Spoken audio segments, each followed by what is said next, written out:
പ്രചാരണങ്ങളുടെയൊക്കെ അടിസ്ഥാനത്തിൽ ചോദിക്കുന്ന ഈ കേരളത്തിലെ മുസ്ലിം സമുദായത്തിന്റെ ഒരു സമുദായ നേതൃത്വം എന്ന നിലയിൽ സമസ്തയാണോ കണക്കാക്കുന്നത്, മുസ്ലിം ലീഗിനെയാണോ കണക്കാക്കുന്നത്? അത് ഞാൻ നേരത്തെ പറഞ്ഞത് വ്യക്തമാണ്. രണ്ടിന് രണ്ട് പ്ലാറ്റ്ഫോമാണുള്ളത്. സമസ്തക്ക് മദ്രസകൾ ഉണ്ടാക്കുന്നു. ഇപ്പം മിനിയാന്ന് ചേർന്ന സമസ്ത കേരള ഇസ്ലാം മത വിദ്യാഭ്യാസ ബോർഡ് 10771 നമ്പർ മദ്രസക്ക് അംഗീകാരം നൽകി. അത് ശാസ്ത്രീയമായി വ്യവസ്ഥാപിതമായി നടത്താനുള്ള എല്ലാ പണിയും സമസ്ത നടത്തിക്കൊണ്ടിരിക്കുന്നു. അതുപോലെ അറബിക് കോളേജുകൾ, അവിടെയുള്ള സിലബസ്, അവിടുത്തെ പാഠ്യക്രമങ്ങൾ, അധ്യാപന രീതികൾ.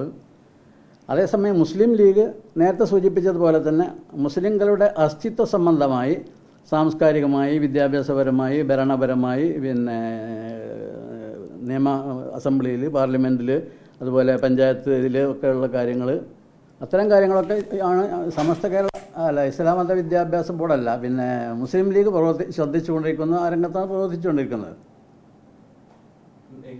അപ്പോൾ ഇതിൽ ആരാ നേതൃത്വം നൽകുന്നതെന്ന് ചോദിച്ചാൽ നിങ്ങൾ എന്താണ് ഉദ്ദേശിക്കണമെന്ന് ചോദിക്കണം.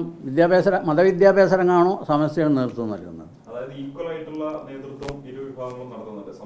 അതെ. ഈ പാണക്കാട് കുടുംബത്തിന്റെ ഒരു പ്രാധാന്യം ഈടായി നഷ്ടപ്പെടുന്നു എന്നുള്ള അഭിപ്രായമുണ്ടോ? പ്രാധാന്യം നഷ്ടപ്പെടില്ല. അവർ പ്രവാചക കുടുംബത്തിൽ ജനിച്ചു കഴിഞ്ഞില്ല, എങ്ങനെ പ്രാധാന്യം നഷ്ടപ്പെടുക? എൻ്റെ DNA എന്നതാണെങ്കിൽ ഞാൻ മാറ്റാൻ കഴിയില്ലോ.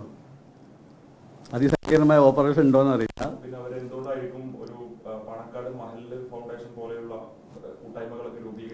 അത് ഓരോ പരിഷ്കരണ പ്രവർത്തനങ്ങൾ ഓരോ സമയത്തിനും ഉണ്ടാകുക. 1926 സമസ്ത ഉണ്ടായത്. അപ്പോൾ 1916 നിങ്ങൾ എന്തുകൊണ്ട് ഉണ്ടാക്കിയില്ല എന്ന് ചോദിച്ചാൽ ആ ചോദ്യം അപ്രസക്തമാണ്.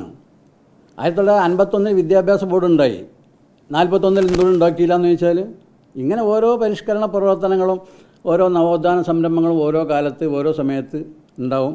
അപ്പോൾ പാണക്കാട് തങ്ങന്മാരെ പല മഹല്ലുകളും ഖാദിയായി സ്വീകരിച്ചിട്ടുണ്ട്. അവരുടെ കീഴിലുള്ള മഹല്ലത്തുകൾ കുറച്ചുകൂടിയും ഒരു വ്യവസ്ഥാപിതമായ, ആസൂത്രിതമായ, ഫലപ്രദമായ പ്രവർത്തനങ്ങൾ ഉണ്ടാവണമെന്ന് ചിന്തിച്ചു. അങ്ങനെ അതിനുവേണ്ടി ഒരു പ്ലാറ്റ്ഫോം ഉണ്ടാക്കി.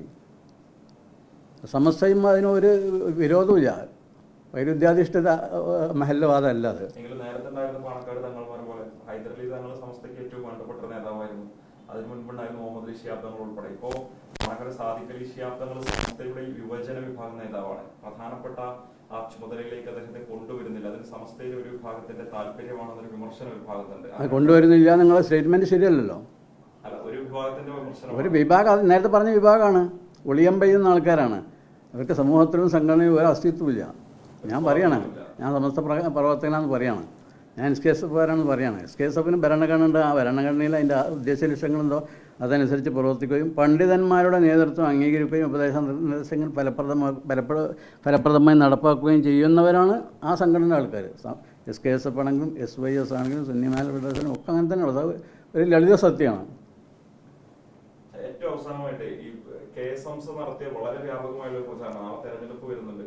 അദ്ദേഹം ഈ ഒരു നിമിഷം വരെ നടത്തിയ ഒരു പ്രചാരണം എന്ന് പറയുന്നത് PK കുഞ്ഞാലിക്കുട്ടിയാണ് പാണക്കാട് ഹൈദരലി ശിഹാബ് തങ്ങളെ ഈട് വേട്ടയാടുന്ന ഒരു പ്രധാനപ്പെട്ട കാരണമായെന്ന് അദ്ദേഹം പറയുന്നുണ്ട്.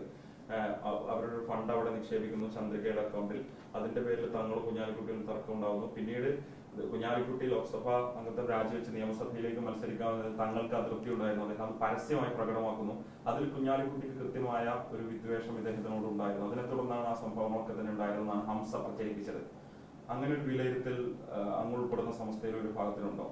ഇല്ലല്ലോ. അങ്ങനെ ആരല്ല എന്തെല്ലാം ഗീബത്ത്, നമീമത്ത്, ഏഷണി, പരദൂഷണം പറയുന്നത് ഉണ്ടെങ്കിൽ പാണക്കാട്ട് ഹൈദരലി തങ്ങളെ മക്കളാന്ന് പറയില്ലേ? ഇതുകൊണ്ടാണ് ബാപ്പ സുഖമില്ലാതെ എന്നാലും പറഞ്ഞില്ലല്ലോ. ശ്രമിക്കുക എന്ന് പറയുന്നത്